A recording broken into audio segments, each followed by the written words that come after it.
Ladies and gentlemen, many of us are fascinated by the world of classical music. This doesn't mean we don't appreciate other kinds of music, but anyone who's had classical music in their life knows it is what makes us want to dream, and it is what makes us better human beings. For many people around the world, classical music is the perfect way to spend their evenings by going to a classical concert or opera, or just simply listen to it at home after a long day. As for us musicians, our biggest motivation is preparing ourselves for a performance, and we live for the moment we go on stage and bring joy to our audiences. And that is the reason for today's video.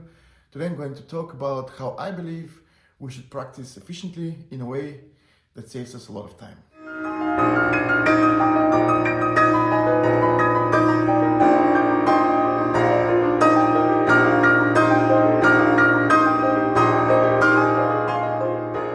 Welcome to World of Piano. My name is Martin Ivanov and I'm a classical pianist living in Vienna, the world capital of classical music.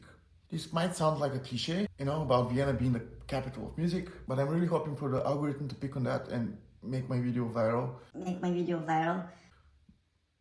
Anyway, let's speak about being smart. What do I mean by that? Well, I find practicing in general to be very boring. The only thing you will achieve in the long run by sitting at your piano for 8 hours a day is that you're probably going to quit music at some point in your life. I personally never practice more than 3 hours a day, and this is because there were other things I wanted to do instead, like watch movies and play video games, for example, or be on my phone and watch YouTube videos and play games. But at the same time, I wanted to be the best possible pianist in the world. And somehow, even today, I need to achieve that by spending minimum time in front of the piano. Does that make sense? How is it possible? Well, let me try and give you some instructions you can use with any piece you'd like to play.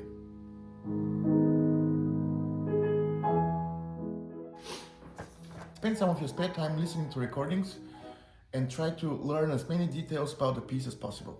Get to know which part is coming after which part, pay attention to things that are repeating or similar to one another, make comparisons for tempos, dynamics, musical effects and so on by listening to different recordings. Another thing to do would be to listen to the piece while playing it in your brain. This is a lot harder to do than it sounds, but it trains your concentration. You're going to train your patience, and in general it's very helpful. As much as I'd like to be positive on my YouTube videos, you should know that generally speaking, if there is a passage in a piece that seems impossible for you to play, learning the whole piece would just be a waste of time. I don't mean that at some point you won't have the capability to play it, but for the time being, just pick another piece. Anyway, if that is not the case with you, and there are still some passages that are difficult but not impossible, these should be your starting point. Find ways for these passages to get in your fingers. Try and maybe find some tricks to make them easier in an unnoticeable way.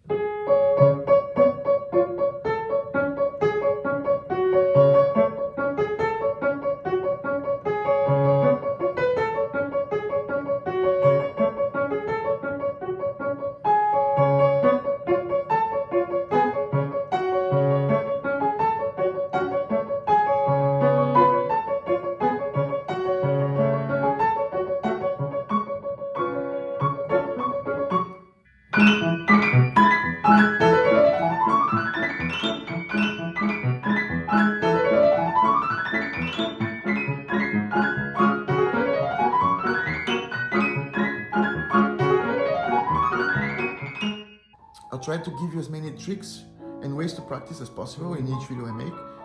So just follow me, subscribe, give me a like.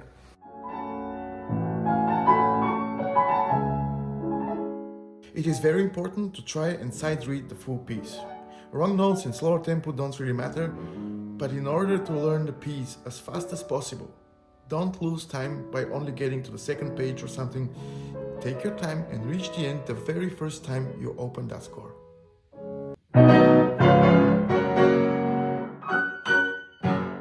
Try to find a moment or two during your day when you have your privacy. It might be, for example, before you fall asleep at night. Just think about the music. Try to imagine how would you play a certain moment from the piece, how would you phrase it. Try to imagine what kind of tempo you would like to have at the beginning or in the middle part. Think of a certain effect that you'd like to show. Another exercise that I do very often is to imagine my fingers are playing the music without moving my fingers, or at least do only minimal movements with them. It wouldn't make much sense to show you how it looks like because, well, you cannot hear anything.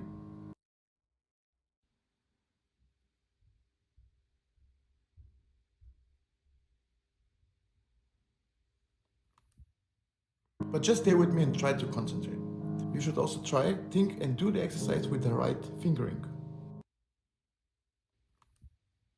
This may sound confusing and stupid, maybe because it is, or it might be my English. Well, it's not, I'm just not that smart. I cannot explain it. But I find it to be the best and fastest way to learn music by heart. I always do it out of habit, and it always helps me. Anyway, try to do it.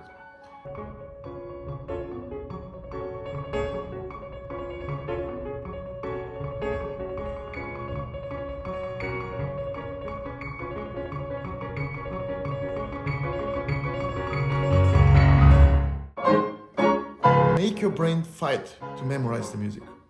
You can of course cheat from time to time by looking at the score, but you need to give it your best to just put all of this new information in your head.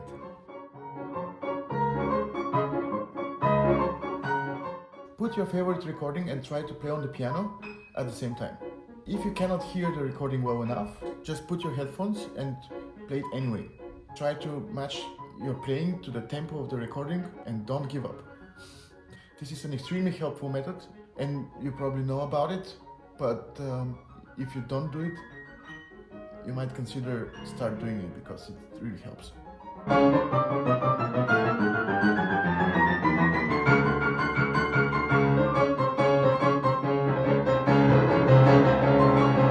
Don't feel obligated to do all the steps that I gave you or in the order that I put them in. I'm not trying to be like Mr. Know-it-all. Just try to find and take any advice you might find helpful for your personal needs, and remember, music is here so we can enjoy it. Don't worry about anything and just have fun with it.